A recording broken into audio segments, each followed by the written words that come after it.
在疫苗来说的话，通常你会第一期临床试验，第二看看说到底打剂量是怎么样，然后是不是有重要的副作用。然后第二期临床试验呢，又开始扩大样本数，是好，然后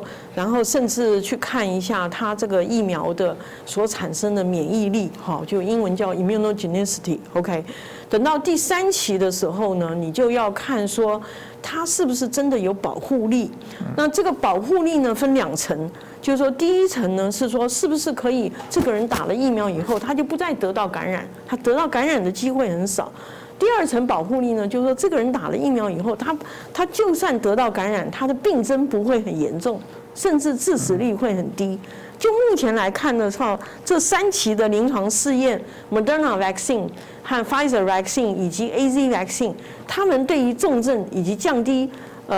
致死率，全部它的效力都是100%。好，所以这个对，尤其在第一线的医护人员来说，这是非常重要。可是呢，还有一个第4期的临床试验，第4期临床试验它不是临床试验，叫 post-marketing surveillance。那这个有一个最大好处，因为你临床试验都是选那种健康的 ，OK， 就是肝功能也是正常的，肾功能也是正。可是你打到第4期，就是你打普罗大众了，普罗大众这样打下去以后呢，那你看看他们真正的反应是什么？所以第4期的 data 是最重要。那中国大陆一直对外宣称他打了几万，可是你看美国他开始 Moderna vaccine 开始打的时候，他那个 data 就出来，2个月就出来了，对不对？然后他后面因为 Pfizer 开始打，所以他就把 Pfizer 跟 Moderna 的 vaccine 2个通通都公诸于众，就是说打完以后这个就对了。那你现在中国，我现在不管你哪一个国家的疫苗，你就是给我看你的 post-marketing surveillance 打普罗大众，因为那个量很大。是。哦，所以因为有很多严重的不良反应，我们说 serious adverse effect， 它必须量打得大才看得到 ，OK？ 所以你 post marketing surveillance 这个 data， 就是你今天不管说你要怎么去销疫苗，你要销售疫苗是经济上的考量，可是大家最 care 的是你到底有没有保护力，所以这个科学数据一定要拿出来。那反过来讲，我们国家虽然疫苗研发是比较晚了，所以我觉得我们本来第3期临床试验要到国外做，我现在觉得说我们第3期临床试验，因为现在第2期快结束了，就是已经 data 都在收了，已经在分析了，7月就会出来。那所以我觉得我们政府应该帮助这些疫苗公司，很快政府拿一些国际上的疫苗，政府出钱。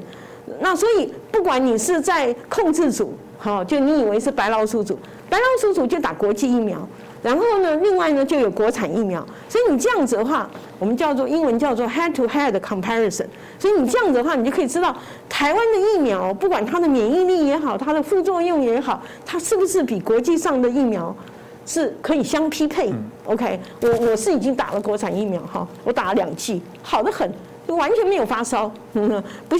像有些那个国外的疫苗还发烧，还有医生还要吃退烧药，我每天都没有发烧，而且我打第2剂也没有比较症状也比较严重。可是现在呢，还是有可能可以提高，所以我会认为说我们国产的疫苗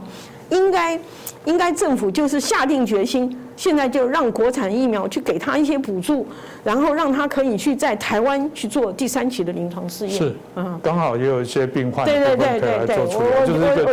我觉得这个就有的时候你要把危机变成转机，就是民众的保护啊还是很重要。就你问那个问题，民众还是要睡饱觉，因为睡饱觉还是对免疫力是非常重要的。然后第2个就是说，这个病毒是外套